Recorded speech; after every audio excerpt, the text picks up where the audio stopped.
Hi, everyone. It's good to be back at DAA.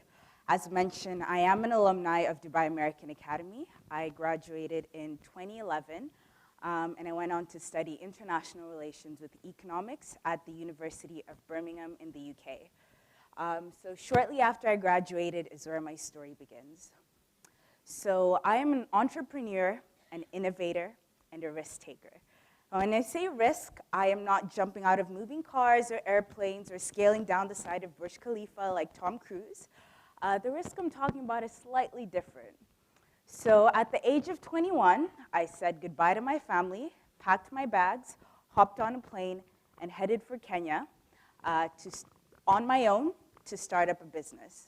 So that may not sound crazy, but to me, it might have as well been just that, because I left Kenya when I was 2 years old. I've never lived there, and I was doing something I'd never done before. Some people thought I was brave, others thought I was crazy, but in all honesty, I had no clue what I was getting myself into.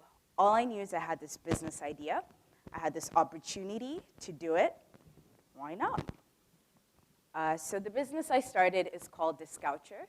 Discoucher is a book of discount vouchers which gives individuals vouchers to different restaurants, hotels, and beauty services across Kenya, and each voucher gives them something for free when they buy something.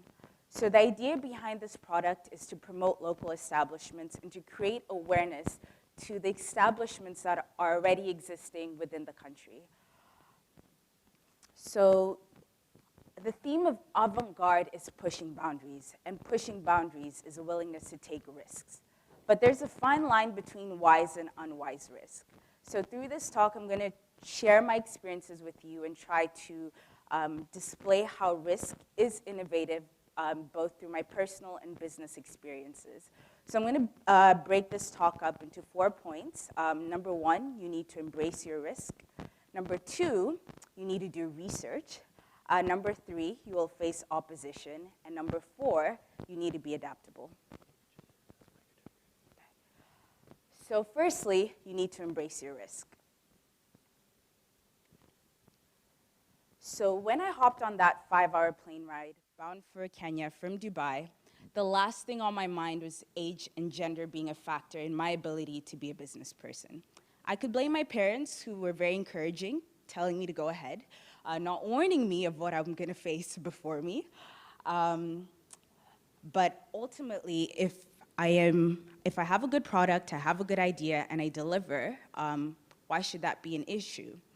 But to much of my surprise, when I landed there, I faced a lot of different opinions from people, which ultimately caused me to downplay my role in the business when I first started off. One of the first people I met when I landed told me I'd never find a husband for being so ambitious at such a young age. Another person told me, you're too young, you should get a master's, get a job, don't rush into it. Which on a side note is quite ironic, because the best time to do things is when you're young. I don't have obligations, I don't have family, so it's the best time to take a risk. What do I really have to lose? I was also, a lot of people didn't take me seriously. They thought it was a joke. They thought it was a hobby, like a gap year, waiting for the fun to end and now for me to get serious with my life. But the most shocking response I got was from one of the service providers, who attributed my success and my ability to start this business on the fact that I was pretty. Oh, you're a very pretty girl. That's probably why this business has done so well. Which was shocking, because gender should not be a factor in attributing my success and my ability to do business. So this ultimately caused me to downplay my role, and to many, I was nothing but a marketing executive when I first started off. I didn't want people to doubt the business or not take it seriously due to it being mine. But after a couple of months, I reflected back on how far I'd come, and I made a resolve to embrace my business. I've worked hard to do this, so why can't I say it's mine?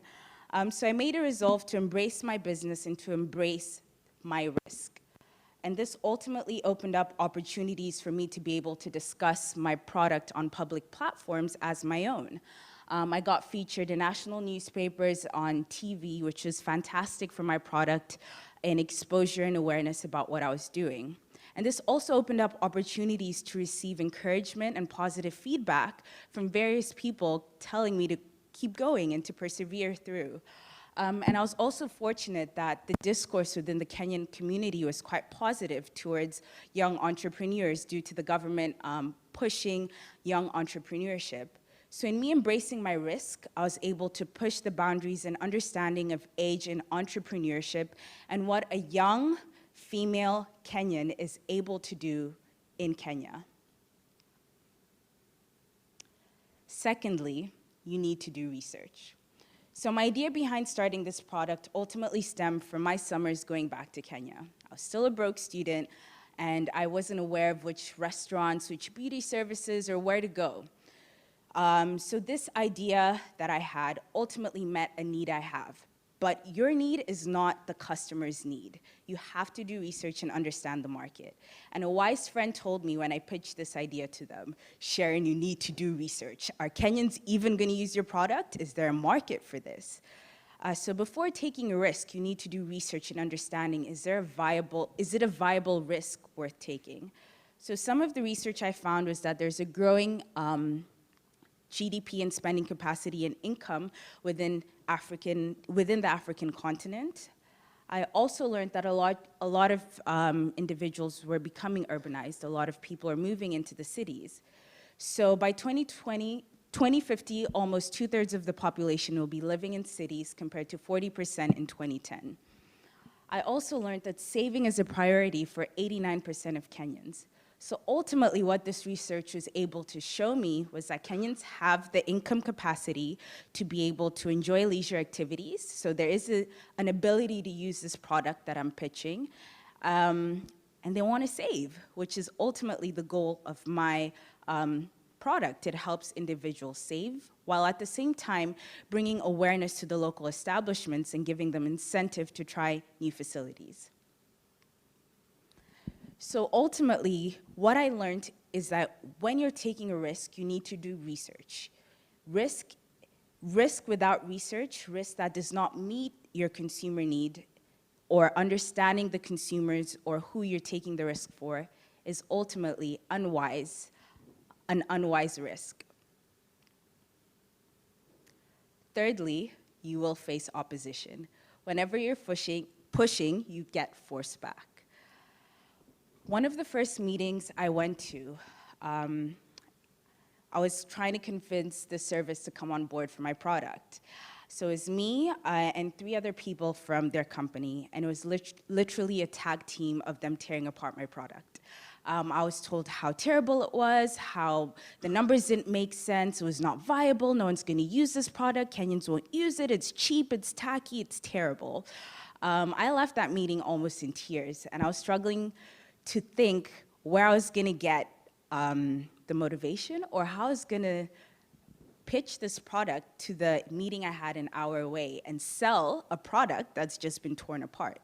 But that's the reality of taking a risk. There are people who will oppose your risk and tell you it's terrible, but you have to persevere through. A good example is the founder of FedEx, Frederick W. Smith. When he was a Yale student, he wrote a paper on overnight delivery, and his professor gave him a C on that paper. A couple years down the line, he revolutionized the postal industry and started a multi-billion-dollar corporation. So when you're taking a risk, you will face opposition, but you persevere through. And I like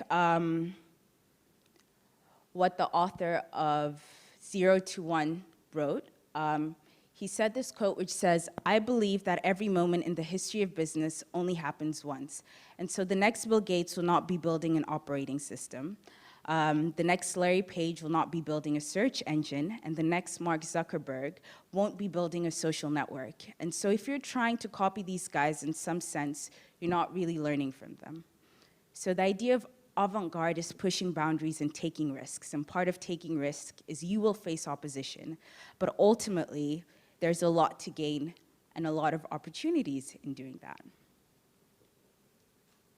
And my final point is that you must be adaptable.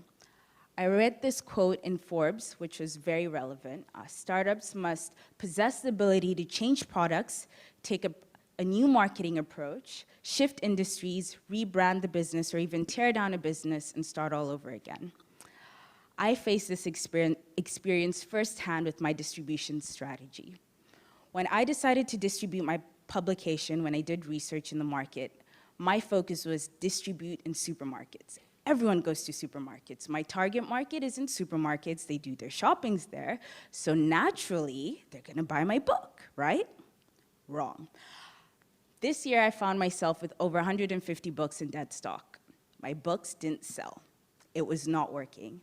So ultimately, I had to sit down, adapt, and rethink my strategy. This year, I've done a 180. I canceled that distribution channel, and now you can purchase my books online. I do free delivery, and I have brand ambassadors. This has ultimately brought about a problem which I haven't had before, which is a lack of stock. I am struggling to meet the demand of people who want to buy the books. So ultimately, when you're doing a business, you have to adapt.